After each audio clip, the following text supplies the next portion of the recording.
Bienvenidos nuevamente. Seguimos con más IA Summit del Cronista y Apertura. Y en esta oportunidad vamos a hablar con Marcela Richilo, que es experta en IA y en robótica. ¿Cómo estás, Marcela? Bienvenida. ¿Qué tal? Muy bien, Hola. puñito, muy bien.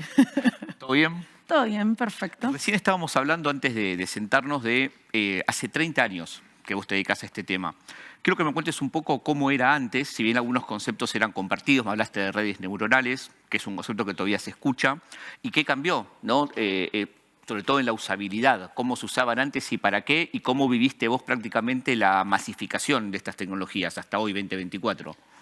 En realidad, las técnicas matemáticas son las mismas. O sea, son las mismas de los años 50, 60. Lo que fueron sí agregándose algunas en los años 90, como las Support Vector Machines. Las redes neuronales son de los años 50, los árboles de decisión de los años 80. Algunas técnicas fueron después creándose, pero la parte matemática, la parte básica sigue siendo la misma de esa época. Entonces, lo que yo vi, por ejemplo, era el tema de que en los años 70 hubo lo que se llamó el invierno de la inteligencia artificial. En esa época hubo mucho dinero, mucha expectativa por la inteligencia artificial y se rompió la burbuja y caen en el invierno de la inteligencia artificial. En los años 80 retoma todo esto. En los años 90, yo empiezo en los años 90 con esto. En los años 90 hay un resurgimiento de redes neuronales. Ahí es cuando empiezo yo con esto. Y era a nivel académico. Para el año 2010 aproximadamente empieza a ponerse esto en las empresas. Fue una primera, llamémosle revolución, que en esa época por ahí no se lo consideraba tanto porque es como que de a poco la gente se fue enterando, hasta lo que es noviembre, diciembre del 2022 con lo del ChatGPT. Pero hay que tener en cuenta que la inteligencia artificial generativa sí fue un cambio, fue una tecnología nueva, pero combinando cosas que existían. Pero esa tecnología, ese cambio grande hizo que las personas ahora se preocupen y se habla de inteligencia artificial y te lo leen y están interesadas. El cambio es que las empresas hasta ahora era como redes que hacías eso y por ello no era mucho de hablar. En cambio ahora es como que quiero la neura esa, que quiero hacer esos cambios ahora yo también. Y hay que ver realmente para qué sirve, cómo aplicarlo. Esto no sirve para todo, pero para lo que sirve tiene un gran potencial. Te quiero preguntar qué rol crees que jugó, ahora que mencionaste el caso de ChatGPT, en esta masificación y, digamos, a nivel mediático, a nivel de que todos quieren saber, a todos les interesa. Como bien decías, la tecnología es vieja y las aplicaciones no han cambiado radicalmente. ¿Qué rol crees que juega a nivel social el hecho de que ahora esté un poco al alcance de cualquiera que quiera jugar con esas tecnologías? Yo vengo trabajando y enseñando, digamos, la parte de inteligencia artificial. Y cuando yo daba charlas por ahí a principios de los 2000, pensaba la gente que era ciencia ficción. Japón, robotitos, o sea, lo consideraban a ese nivel. Cuando yo hablaba de redes neuronales era como, claro, eso acá. He escuchado personas que decían, no, pero acá en Argentina, redes neuronales. Sí, obvio, o sea, ¿por qué no? Es algo accesible. Y la gente lo está entendiendo desde que aparece lo del ChatGPT.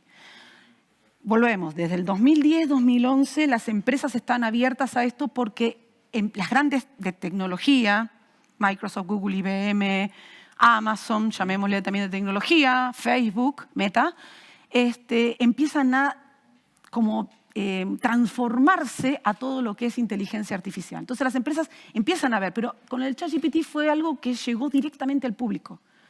Llegó directamente yo lo uso.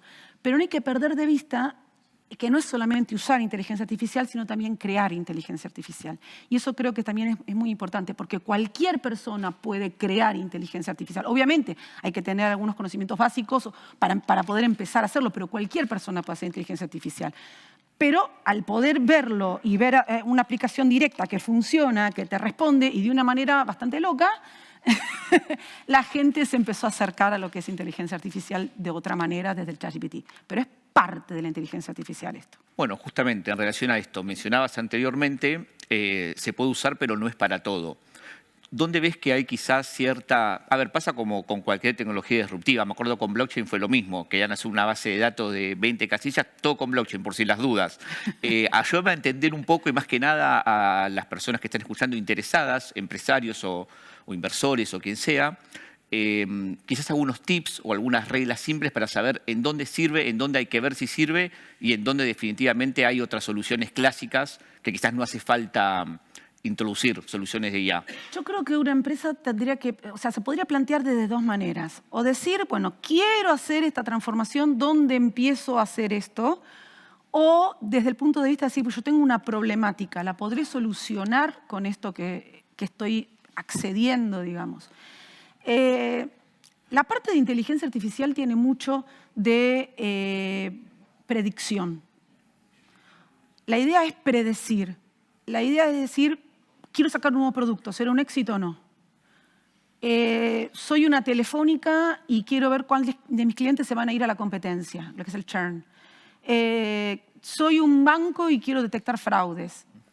O soy un médico y quiero tratar de predecir si determinada enfermedad, cómo va a ser una epidemia o cómo va a ser determinado medicamento, cómo va a resultar. O soy un artista y quiero determinar si una obra de arte es verdadera o no es verdadera, o cómo aplicar lo que es inteligencia artificial generativa en arte. Entonces, hay un montón de aplicaciones y hay un montón de cosas que ya existen.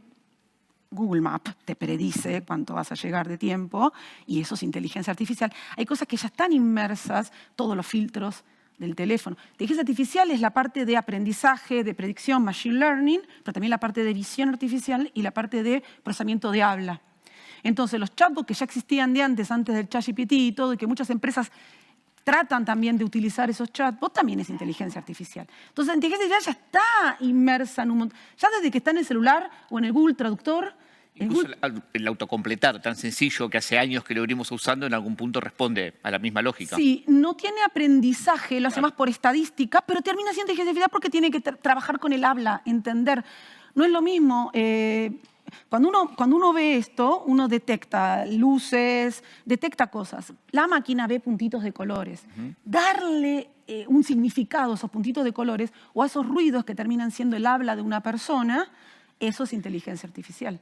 Y en eso entonces las empresas, vamos resumiendo, digamos, o vamos por algún proyecto de algo que se necesita y ver si esto lo pueden aplicar, ya sea, como decíamos, conocer mejor al cliente, aumentar la productividad, detectar fraudes, mejoras de procesos, o al revés, decir, bueno, tengo esto, tengo esta cantidad de datos, ¿qué podría yo rescatar, sacar, explotar de estos datos para poder sacar información? De los datos sacamos información y de la información sacamos conocimiento. Perfecto, se entiende bien la cadena de valor. Y pensando un poco en la parte, no sé si peligros es la palabra, pero desafíos o cosas que pueden salir mal en general, ¿vos en dónde lo ves más que nada en las empresas? Porque, por ejemplo, para hacer todo lo que nombrabas, tenés que tener una base de datos robusta, organizada, curada, ¿o no es necesario? No, en realidad todo eso lo trabaja el humano.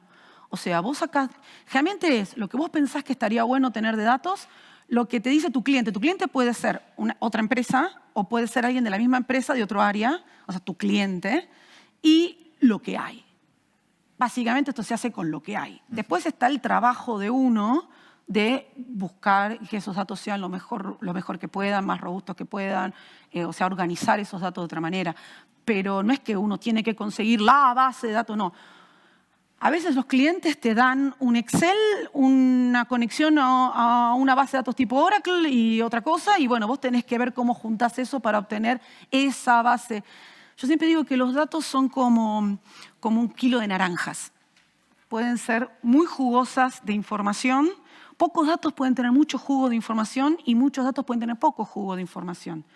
Entonces, depende con lo que contás, cómo podés sacar de eso lo que me quedó de ayer de verduras y te hago una linda cena, digamos.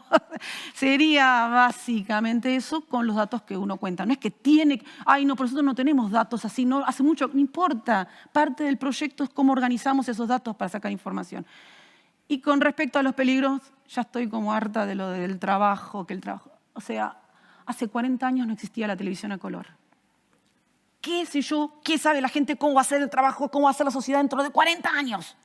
Dentro de 100 años, dentro de 20 años. Los celulares como los conocemos ahora hace 20 años no estaban así con internet y todo. O sea, sí existían, sí, pero no como se usan ahora hace 20 años.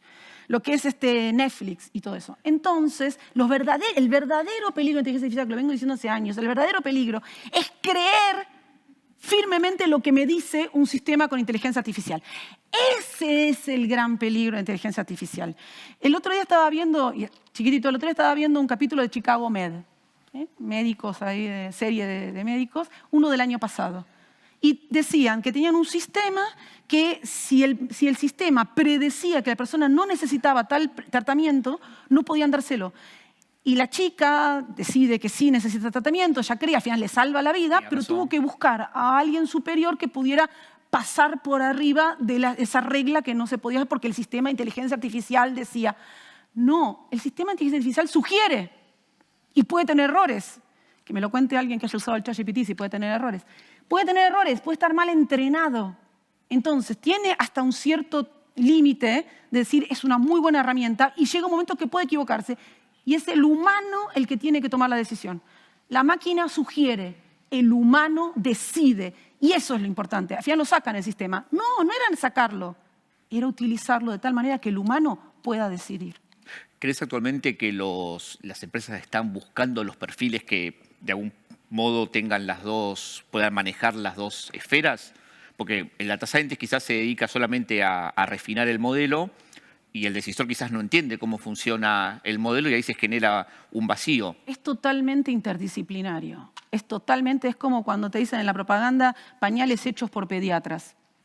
No, los pediatras no van a construir el pañal, no van a coser la tela. Pero el pediatra es el que te dice, no, esto así, esto le puede traer irritación. Entonces es un trabajo en conjunto. Esto es totalmente multidisciplinario. La inteligencia artificial, por eso es tan importante que la gente no se quede solamente con el título de lo que lee, sino que obviamente no es que tenés que tener tú un conocimiento de inteligencia artificial, pero sí tener un poquito de criterio. Y cuando te dicen, no, porque la inteligencia artificial, para. Esto es una herramienta. ¿Me sirve? ¿No me sirve? Es el humano el que dice. Si el humano, siempre digo, si el humano quiere y puede, lo usa. Si no, busca la ayuda de la máquina. Entonces, está bueno que, al ser multidisciplinario, que la gente tenga más o menos en conocimiento hasta dónde se puede hacer. Y por eso, por ejemplo, cuando yo doy los cursos, lo que explico es eso. Por ahí no salís haciendo inteligencia artificial si no querés, pero sí tener criterio de que si vas a comprarlo, ¿qué es lo que compras, por ejemplo? Perfecto. Hubo un salto importante en los últimos años en soluciones de IA, más que nada en el procesamiento de imagen, de lenguaje natural, porque uno con el ChatGPT habla a veces como puede, como le sale, y más o menos interpreta. Yo creo que ese fue un salto cualitativo grande. ¿Qué crees que va a venir más adelante? No me gusta el tema del futurismo. A mí me gusta analizar tendencias. Hay algunos métodos de Machine Learning que te pueden predecir hasta un cierto periodo y después ya empiezan a fallar. Todo el mundo decía que los celulares iban a ser cada vez más chiquitos y hasta que iban a hacer un chip abajo de la piel y son cada vez más grandes. Ese es el ejemplo de cómo no funciona algunas veces o muchas veces el futurismo. No sé el futurismo, lo que sé son las tendencias. Y las tendencias es que tenemos redes neuronales adentro de Gmail. Tenemos redes neuronales en el Google Traductor. Tenemos redes neuronales, el ChatGPT, como siempre digo, es una red neuronal con patas. Entonces, todas esas cosas van a seguir evolucionando. Nuevas técnicas, no sé. Pero sí se va a seguir difundiendo y hay cosas que hoy es difícil matemáticamente de decidir, por ejemplo, qué red neuronal me conviene para esto o para otro, cuando uno crea inteligencia artificial, ¿no? Más allá del uso, crear inteligencia artificial, que todavía está medio como prueba y error. Y yo creo que eso se va a afianzar. Porque como siempre digo, hoy hay gente que son empleados en empresas que están haciendo investigación. Entonces, esto va a seguir creciendo en desarrollo y en aplicaciones. No tanto por ahí nuevas técnicas, tal vez sí, tal vez no, pero sí en nuevos desarrollos. Perfecto. Y en el caso de industria, ¿qué tendencia interesante estás viendo? Más allá de quizás de un chatbot de asistencia, ¿para dónde crees que están hoy por hoy apuntando? En términos de soluciones de negocio. Que la gente se vaya de la idea de solamente el ChatGPT. Bien. Porque justamente las empresas dicen, empezamos con inteligencia artificial, vámonos un chatbot. Claro. Dale, pero hay más cosas. Hay muchas cosas de predicción que se pueden hacer. Creo que el ChatGPT ayudó a incorporar el concepto de inteligencia artificial, pero sesgó un poco. ChatGPT, DALL-E, Gemini y todos sus amigos. Pero el tema ese de entender del potencial que tiene esto, que como decíamos al principio, no sirve para todo, pero para lo que sirve, predicciones, clientes, producción, sirve un montonazo. Espectacular. Bueno, Marcela, muchísimas gracias. Y a ustedes quédense del otro lado que sigue mucho más IA Summit.